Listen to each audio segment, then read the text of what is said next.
சற்று முன் கிடைக்கப்பெற்ற மிக மிக முக்கியமான செய்தி ஒன்று வெளியாகி உள்ளது. செந்தில் பாலாஜியின் தம்பி அசோக்குமார் அவர்களது வழக்கின் 2வது ஹியரிங் இன்று நடைபெற்றுள்ளது. இதில் பல்வேறு வாக்குமூலங்களையும் அமலாக்கத்துறை அதிகாரிகள் மூலமாக கிடைக்கப்பெற்றுள்ளது. குறிப்பாக கடந்த 2 ஆண்டுகளாக தேடப்படும் நபராக அறிவிக்கப்பட்ட செந்தில் பாலாஜி பதுங்கியிருந்தது எங்கே?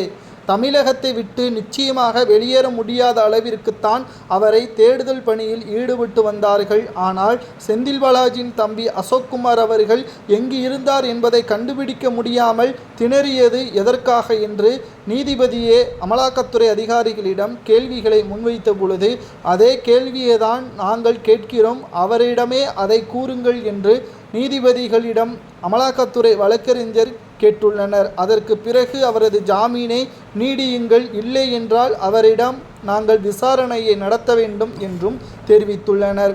உண்மையை கூறினால் மட்டும்தான் ஜாமீன் என்று கூறியதால் செந்தில் பாலாஜியின் தம்பி அசோக்குமார் அவர்கள் நீலகிரியில் உள்ள ஒரு எஸ்டேட்டில் தங்கியதாகவும், அந்த எஸ்டேட் தமிழக துணை முதல்வராக இருக்கக்கூடிய உதயநிதி ஸ்டாலின் அவர்களுக்கு நெருக்கமான நண்பர் மூலமாக அந்த எஸ்டேட்டில் நாங்கள் தங்கினோம் என்றும், நீலகிரியில் தனக்கு பாதுகாப்பாக 2 நபர்களும் இருந்தார்கள் என்றும் செந்தில் பாலாஜியின் தம்பி அசோக்குமார் அவர்கள் கூறியுள்ளார்.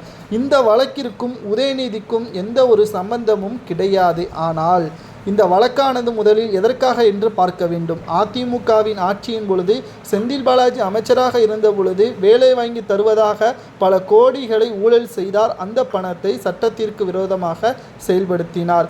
இதற்கு உறுதுணையாகவும் அவர்களிடம் பணத்தை பெற்றதும் அசோக்குமார் தான் என்றும் பாதிக்கப்பட்டவர்கள் புகார் எடுத்தார்கள். முதல் குற்றவாளியாக அசோக்குமார் அவர்களது பெயரும் இடம்பெற்றது. இதுதான் இந்த வழக்கு. சரி, இப்பொழுது எதற்காக உதயநிதி இந்த வழக்கிற்குள் வந்தார்? அதாவது செந்தில் பாலாஜி அவர்களது வீடுகளில் சோதனைகள் நடத்திய பொழுது அதிமுகவில் செய்த ஊழலை விட திமுகவில் பல கோடிகள் ஊழல் செய்திருக்கிறார். அனைத்து டாக்குமெண்ட்டுகளும் அனைத்து ஆதாரங்களும் அசோக்குமார் அவர்களிடம்தான் இருக்கிறது.